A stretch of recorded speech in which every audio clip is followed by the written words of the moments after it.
আসসালামু আলাইকুম ওয়া রাহমাতুল্লাহ। প্রিয় দর্শক, নিউজ ওয়ানে এখন দেখবেন গোপনে পুরো পরিবারের নামে পূর্বাচলে প্লট বরাদ্দ নেন শেখ হাসিনা, যে দুই কারণে বাতিল হচ্ছে আরিফিন শুভর 10 কাঠার প্লট। চলুন দেখি বিস্তারিত। পূর্বাচলে রাজধানী উন্নয়ন কর্তৃপক্ষের সংরক্ষিত প্লট থেকে পুরো পরিবারের নামে মোট 60 কাঠা জমি বরাদ্দ নিয়েছিলেন সাবেক প্রধানমন্ত্রী শেখ হাসিনা, তার ছেলে সজীব ওয়াজিদ জয় এবং মেয়ে সাইমা ওয়াজিদ পুতুল, ছোট বোন শেখ রেহানা এবং তার 2 ছেলে ও মেয়ে সহ মোট 6 জনের নামে 10 কাঠা করে এই প্লট বরাদ্দ নেওয়া হয়েছে। 2022 সালের 3 আগস্ট প্লটের বরাদ্দপত্র ইস্যু করে রাজুক। তখন সংস্থাটির চেয়ারম্যান ছিলেন আনিসুর রহমান। পুরো প্রক্রিয়াটি করা হয় অত্যন্ত গোপনীয়তার সঙ্গে। রাজুক সূত্রে জানা গেছে, শেখ হাসিনা এবং তার পরিবারের সদস্যদের জন্য পূর্বাচলে জমি বরাদ্দ দেওয়ার বিষয়টি রাষ্ট্রীয় অতি গোপনীয়তার বিষয় হিসেবে চিহ্নিত করে 2022 সালে প্লটগুলো বুঝিয়ে দেওয়া হয়। বিষয়টি এতটাই গোপনীয়তার সঙ্গে করা হয়েছে যে রাজুকের শীর্ষ কয়েকজন কর্মকর্তা ছাড়া অন্যরা এ নিয়ে কিছুই জানতেন না। নাম প্রকাশ না করার শর্তে রাজুকের একাধিক কর্মকর্তারা জানিয়েছেন, 2022 সালের 3 আগস্ট শেখ হাসিনার নামে প্লটের বরাদ্দপত্র ইস্যু করে রাজুক। পরে সেটি শেখ হাসিনার বাসভবন ধানমন্ডির সুধা সদনের ঠিকানায় পাঠানো হয়েছে। শেখ হাসিনা ও তার পরিবারের সদস্যদের জন্য রাজুকের জমি বরাদ্দের বিষয়টি কয়েকজন কর্মকর্তা ছাড়া আর কেউই জানতেন না। প্লট বরাদ্দের ফাইল সূত্রে জানা গেছে, কাঠা প্রতি 3 লাখ টাকা হিসেবে 10 কাঠা প্লটের মূল্য 30 লাখ টাকা নির্ধারণ করা হয়েছে। এতে স্বাক্ষর করেন রাজুকের এসেস্ট ও ভূমি 3 শাখার উপপরিচালক নায়েব আলী শরীফ। পূর্বাচলে প্রস্তাবিত কূটনৈতিক জোনের 27 নম্বর সেক্টরে 2003 নম্বর রোডে শেখ হাসিনার প্লট নাম্বার 009।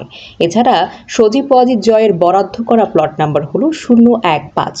সাইমা ওয়াজিদ পুতুলের নামে বরাদ্দ করা প্লট নাম্বার 017। তাদের নামে যে বরাদ্দপত্র ইস্যু করা হয়েছে সেখানে স্বাক্ষর আছে রাজুকের এসেস্ট ও ভূমি 3 শাখার সে সময় উপপরিচালক হাবিবুর রহমানের। এছাড়া সাবেক প্রধানমন্ত্রীর বোন শেখ রেহানার প্লট নাম্বার 013, তার ছেলের প্লট নাম্বার 011, তার মেয়ের নামে বরাদ্দ করা প্লট নাম্বার 019।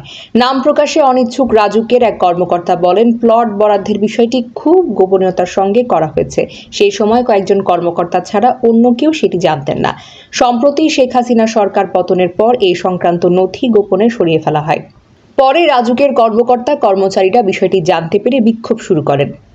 তাদের বিক্ষোভের মুখে সে ফাইলগুলো এখন আবার রেকর্ড রুমে রাখা হয়েছে। রাজুকের সংরক্ষিত প্লটে 2018 থেকে 21 সালের মধ্যে 285 জনকে জমি বরাদ্দ দেওয়া হয়। এর মধ্যে 149টি প্লটই পান আওয়ামী লীগের সংসদ সদস্য, উচ্চ পর্যায়ের আমলা, ছাত্রলীগ ও মহিলা আওয়ামী লীগ নেতারা। মুজিব একটি জাতির রূপকার নামক একটি ছবিতে অভিনয় করে পুরস্কার হিসেবে প্রায় 12 কোটি টাকার প্লট বাগিয়ে নিয়েছেন চলচ্চিত্র অভিনেতা মাহবুবুল আরিফিন শুভ। রাজধানী উন্নয়ন কর্তৃপক্ষের পূর্বাচল নতুন শহর প্রকল্পে তাকে 10 কাঠার প্লট দেওয়া হয়েছে। শেখ হাসিনার বিশেষ নির্দেশে সংরক্ষিত কোটায় 10 কাঠা প্লট বরাদ্দ দেয় রাজধানী উন্নয়ন কর্তৃপক্ষ রাজুক। এবার সেই প্লটটি বাতিলের সিদ্ধান্ত নিয়েছে কর্তৃপক্ষ। গত বছরের 27 নভেম্বর রাজুকের বোর্ড সভায় শুভ সহ আরও কয়েকজনকে প্লট বরাদ্দের সিদ্ধান্ত হয়। এরপর ওই প্লটের বিপরীতে শুভ সরকার নির্ধারিত ফি জমা দিয়ে একটি চুক্তিপত্র গ্রহণ করেছেন, কিন্তু সময়ের অভাবে তিনি এ প্লট রেজিস্ট্রেশন বা নিবন্ধন করতে পারেননি। গত 5 আগস্ট গণ অভ্যুত্থানে আওয়ামী লীগ সরকার ক্ষমতাচ্যুত হওয়ার বদলে যায় অনেক হিসেব নিকেশ। রাজনৈতিক বিবেচনায় বরাদ্দ প্লটগুলো নিয়ে নতুন চিন্তাভাবনা করছে অন্তর্বর্তী সরকার। তার অংশ হিসেবে অভিনেতা আরিফিন শুভ ও চলচ্চিত্র প্রযোজক লিটন হায়দারের প্লট বাতিলের সিদ্ধান্ত নিয়েছে রাজুক। ভারতীয় নির্মাতা শ্যাম বেনেগালের নির্দেশনায় কাজ করেছেন আরিফিন শুভ। মুজিব একটি জাতির রূপকার ছবির পর্দায় তিনি বঙ্গবন্ধু শেখ মুজিবুর রহমানের চরিত্রে অভিনয় করেছিলেন। ছবিতে অভিনয়ের জন্য পারিশ্রমিক হিসেবে মাত্র 1 টাকা নিয়েছেন তিনি। তবে চরিত্রটি পর্দায় ফুটিয়ে তোলার পুরস্কার হিসেবে তাকে বিশেষ ব্যবস্থায় দেওয়া হয় 10 কাঠা প্লট, যার বাজার মূল্য হলো 10 কোটি টাকারও কিন্তু বেশি। একইভাবে চিরঞ্জীব মুজিব সিনেমার প্রযোজক লিটন হায়দারও পূর্বাচলে 3 কাঠা প্লট পেয়েছেন।